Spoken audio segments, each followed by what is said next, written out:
राधे राधे भक्तजनों, आज के वीडियो में हम देखेंगे कि सास बहू को एक दूसरे के साथ कैसे रहना चाहिए कि सास बहू में कभी झगड़े ना हो।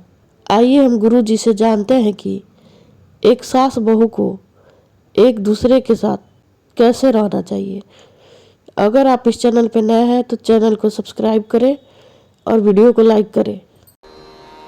कई बार जब लड़की ससुराल जाती है तो ससुराल वाले देखने आते हैं लड़की क्या लेकर आई, क्या मिला दहेज में, क्या लेकर आई। ये दुनिया भी कैसी है। क्यों?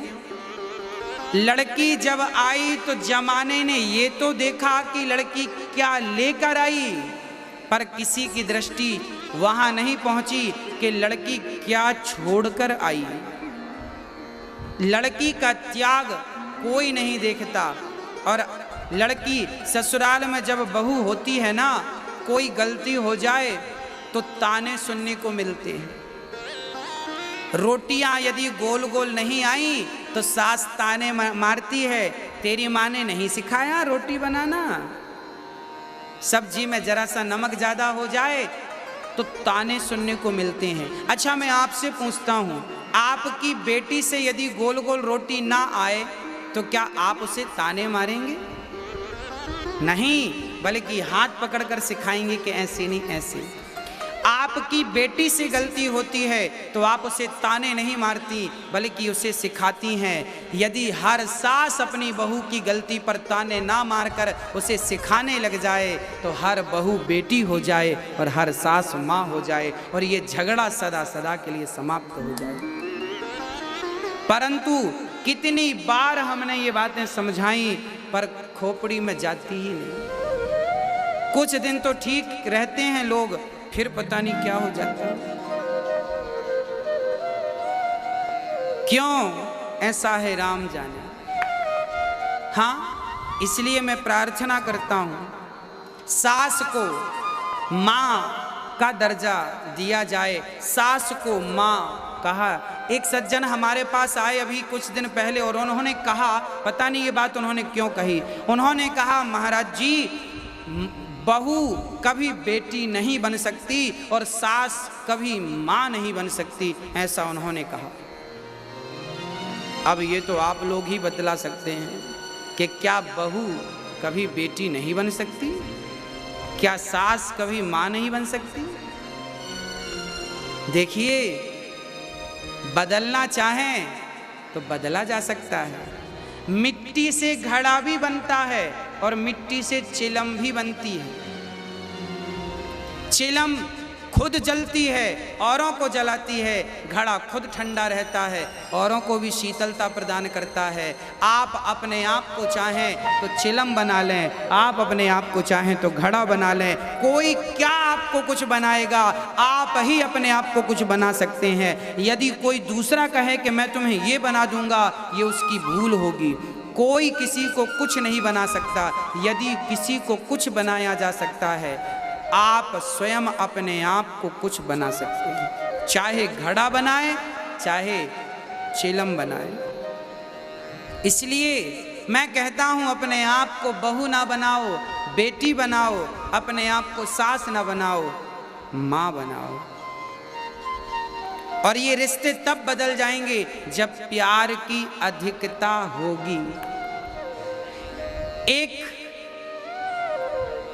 एक बेटी अपने पिता के पास आती है। उसकी सास बहुत परेशान करती थी, बहुत तंग करती थी। एक दिन बहू दौड़ी दौड़ी पिता के पास आई, पिताजी पिताजी कोई जहर दे दो। उनके पिता बहुत बड़े डॉक्टर थे। बेटी से कहा, बेटा तुझे जहर क्यों चाहिए, तू क्यों मरना चाहती है? बेटी बोली, पिताजी मुझे नहीं मरना, अपनी सास को मारना है जहर देकर। सास को जहर देके मारना है। पिता ने कहा, बेटी ये तो बड़ा पाप कर रही है, सास को क्यों मारेगी? जहर देके मार डालेगी तो तू जेल चली जाएगी, जीवन भर चक्की चलाना पड़ेगा, सड़ जाएगी। ना पिताजी आप कुछ भी करो, अब तो मैं ऐसी बुढ़िया के साथ रहूंगी नहीं, बहुत पाप करती है मेरे साथ, तो नमक भी तौल कर देती है डाइन। कोई नमक खा जाऊंगी क्या मैं? अब अपशब्द पे अपशब्द और गालियों पे गाली, जो बहू के अंदर गुस्सा था पिता के सामने सारा निकाल दिया। पिता समझ गए कि जरूर इसके साथ कुछ गलत हो रहा है, पर पिता तो पिता थे। पिता ने कहा अच्छा ठीक है, तू जिद कर रही है, मैं तुझे जहर दे रहा हूं, पर ध्यान रखना मैं तुझे ऐसा जहर दूंगा एकदम से यदि सास मर गई तो पूरा शक तुझ पे ही जाएगा। तूने मार डाला सास को, तो मैं तुझे ऐसा जहर दूंगा जो धीरे धीरे असर करेगा। 6 महीने का जहर दे रहा हूं मैं, 6 महीने का डोज है। सास की दाल में ये एक पुड़िया रोज घोल दिया कर। अब 6 महीने की पुड़िया बनाकर पिता ने पकड़ा दी बेटी को और कहा बेटी जब तक तेरी सास मर नहीं जाती तब तक तू अपनी सास के पांव दबाना और सास की जरा सेवा करना, ताकि लोगों को लगे, ताकि लोगों को विश्वास हो जाए कि तू जहर दे के नहीं मार सकती अपने सास को। लोगों का विश्वास तो तुझे जीतना ही पड़ेगा। बेटी बोली ठीक है पिताजी, 6 महीने में मरती है तो मैं कर लूंगी। अब पुड़िया लेकर के बहू आई और अपनी सास को रोज एक पुड़िया देने लगी, पर पुड़िया तो देती दाल में मिलाकर, पर रोज पांव दबाती और सास जो कहती कर लेती चुपचाप बिना कुछ कहे। उसको ये लगता 6 महीने बाद तो मर ही जाएगी, कर लो, बिल्कुल चुपचाप। अब सास गाली दे तो भी चुप, पांव दबाए। अब धीरे धीरे सास को लगा मेरी बहू कितनी बढ़िया हो गई। अब सास भी अपनी बहू से प्यार करने लग गई। वो भी कहती बेटा पांव मत दबा, तू भी तो थक गई होगी, जा सो जा। और सुन कल तू थोड़ा देर तक सोना, सुबह मैं उठ के काम कर लूंगी। अब सास घर का काम कभी कभी करती, कभी सास भोजन बनाने लगती। अब बहू कभी कभी बहू बर्तन मांज धुल देती तो कभी सास बर्तन, मतलब मिल बांट के अब काम होने लगा। अब बहू को लगने लगा मेरी सास तो बहुत अच्छी हो गई, ये तो मेरे साथ हाथ बटाने लग गई, ये तो काम करने लग गई। धीरे धीरे सास और बहू का इतना प्यार हो गया, इतना प्यार हो गया कि सास बहू के बिना ना रहे और बहू सास के बिना ना रहे। अब उसे याद आया कि सास को 6 महीने पूरे होने को आए, अब तो ये मर जाएगी और अब मैं चाहती नहीं हूं कि अब पिता के पास दौड़ी दौड़ी पिताजी पिताजी सुनो, वो सास की जो गोली तुमने दी थी रद्द करो उनको। क्या हुआ बेटा? पिताजी मैं अपनी सास को मारना नहीं चाहती, पहले तो लग रहा था कि मैं मार डालूं, पर सास तो इतनी बदल गई, इतनी अच्छी हो गई कि अब तो वो इतना प्यार करती है कि पहले मुझे खिलाती है, बाद में खुद खाती है और पूरी चाबियां उसने मुझे दे दी, जो करना है बहू तू कर। अब तो मुझे कोई दिक्कत नहीं है सास से, माँ की तरह मुझे प्यार करती है, माँ की तरह रखती है। पिताजी आप कोई ऐसी दवाई दो कि मेरी सास मरे ना, बल्कि मेरी उम्र भी उसको लग जाए। तब पिता ने कहा बेटा चिंता ना कर, जो तुझे गोलियां दी थी वो केवल चूरन की गोलियां थी, चिंता की कोई बात नहीं। चूरन था हाजमौला।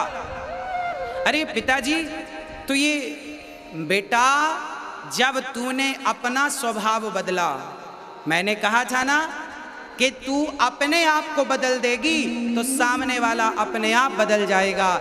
जमाने को आप तब बदल सकते हैं भक्तों जब आप अपने आप को बदल देंगे। अपने आप को बदलने की शक्ति यदि आपके भीतर है तो आपके भीतर जमाने को बदलने की भी शक्ति है, और यदि आपने अपने आप को नहीं बदला तो जमाने को बदलने का सोचिए मत।